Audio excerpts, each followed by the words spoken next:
கடந்த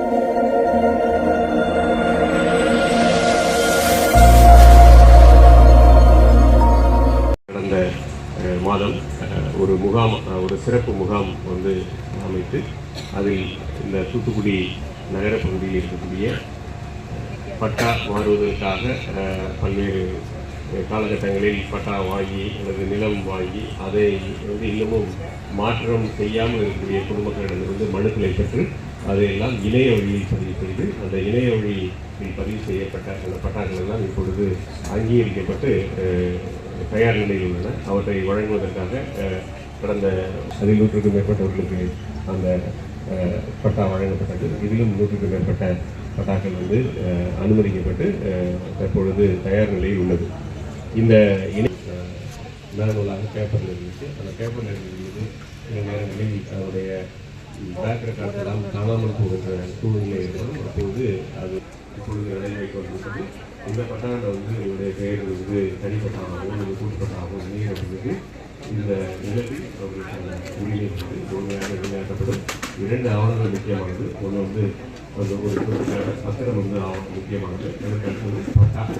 இந்த பத்திரம் பட்டா நம்முடைய சொந்த இடத்துல இது வரைக்கும் அவருடைய கரையை பத்திரம்னா குடியிருந்த வந்த மக்களுக்கு அவருடைய வீட்டு உரிமை பட்டா வழங்கும் இந்த இனிய நிகழ்ச்சியிலே விளையாட்டு முதல்ல இந்த விழாவுக்கு தலைமை வைத்தவர் நம்முடைய மாவட்ட ஆட்சித்தலைவர் திரு இளம்பகவத் ஐஏஎஸ் அவர்கள் மற்றும் இந்த நிகழ்ச்சி கலந்து கொண்டுள்ள தாசில்தார் மற்றும் உண்மையிலே மிகவும் மனதிற்கு மகிழ்ச்சி தரக்கூடிய எனக்கு மட்டும் இல்லை கலெக்டருக்கும் ஒரு சில பேருக்கு கிடைக்காம இருந்தால் நம்ம செஞ்சுருக்கோன்ற மாதிரி அவருக்கும் ஒரு மகிழ்வான தருணம். உங்களுக்கும் இவ்வளோ காலம் பெறாமல் இருந்த அந்த உரிமை பட்டா மக்களில் கிடைக்கின்ற தருணம். அவை எல்லாருமே மகிழ்ச்சியோடு நடைபெறுகிற இந்த நிகழ்ச்சியிலே கிட்டத்தட்ட 3500 வந்தது.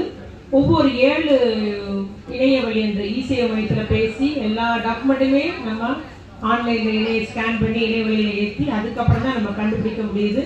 அந்த ரெவன்யூ ரெக்கார்டில் அந்த உரிமையாளருடைய பேர் இருக்குதா, இல்லை சர்க்கார் நஞ்சேன்னு இருக்குதா, சர்க்கார் மனைன்னு இருக்குதா, இல்லை சர்க்கார் புஞ்சேன்னு இருக்குதா, சர்க்கார் புறம்போக்குன்னு இருக்குதா, என்ன இருக்குன்றதை கண்டுபிடிக்க முடியுது. அதற்கு பின்பு அதற்கேற்றாற் போல நம்முடைய ஆட்சித்தலைவர் உத்தரவுப்படி இங்கே வேலை நடக்குது. ஆட்சித்தலைவருடைய முழு ஈடுபாடுன்னு சொல்ல முடியும். ஏன்னா தனியாக ஒரு கமிட்டி இதுக்குன்னே போட்டிருக்காங்க. இந்த பிரச்சனை உள்ள மக்களுக்கெல்லாம் தீர்த்து தர வேண்டும் என்ற முறையில். அதுபோல் நம்முடைய சில இடங்கள்லாம் அவர் கலெக்டர் வந்து முடிவு செய்ய வேண்டியிருக்கு. அவர் இயக்குநருக்கு நம்முடைய அரசுக்கு அனுப்பி வைக்கிறாங்க. சில பட்டாக்கள் அதாவது சர்க்கார் உரிமையாளர் பேர் இல்லாமல் இருக்கிறது, உரிமையாளர் யாரும் தெரியாமல் இருக்கின்ற மாதிரி கேட்டகரிலாம் ஆடியோ பண்ணுறாங்க. இவ்வாறு வருவாய்த்துறை முழுவதுமே இருந்து இந்த மக்களுக்கு இந்த பிரச்சனையை தீர்த்து ஆக வேண்டும் என்ற முனைப்போடு என்னோடு இணைந்து எல்லாருமே பணியாற்றி வருகிறோம். இன்றைய தினத்தில் நம்ம 131 பேருக்கு இன்னைக்கு நம்ம பட்டா வழங்க போகிறோம். அதனால் கலெக்டர் சார் தெளிவாக சொன்னாங்க, நம்ம வழங்குவது வந்து கூட்டுப்பட்டாவாக இருக்குது. இந்த சர்வே எண்ணில் 5 பேருடைய வீடு இருக்குது அப்படிங்கிறது அதில் வந்துடும். 5 பேர் இந்த சர்வே எண்ண 5 பேர் அந்த விண்ணப்பம் கொடுத்த போது விடுபட்டவர் கூட இப்போ குறிஞ்சிலேரில் ஒரு 12 வீடு விடுபட்டுருந்துச்சு. அந்த கால குடியிருந்த 12 வீடு.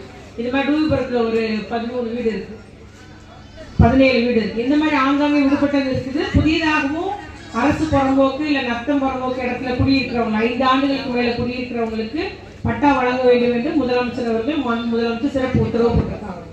அதனால் அந்த ஒரு அரசு அவர் நம்முடைய ஆட்சித்தலைவர் சொன்னது போல ஆட்சேபனை இல்லாதன்னு சொல்லும் போது அது நீர்வழி புறம்போக்காக இருக்கக்கூடாது, ஓட புறம்போக்காக இருக்கக்கூடாது, மேய்க்கால் புறம்போக்காக இருக்கக்கூடாது, பிற துறையினுடைய ஒன்றிய அரசினுடைய இடமாகும். அதாவது உப்பு இலாக்கா, ரயில்வே இலாக்கா அந்த மாதிரிலாம் இருக்கும்போதும் அதில் அல்லாமல் நம்முடைய தமிழ்நாடு அரசினுடைய புறம்போக்கு ரத்தம் புறம்போக்கு இருக்கிற இடத்துல 5 ஆண்டுகளுக்கு மேலே புரியிருக்கிறவங்க நீங்களும் விண்ணப்பம் செய்யலாம்.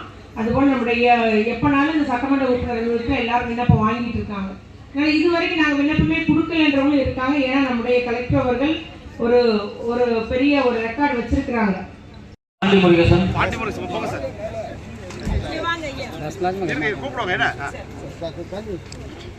மணிமாலா முருகன், ஐயமுத்து, ராஜா, வைரவன்,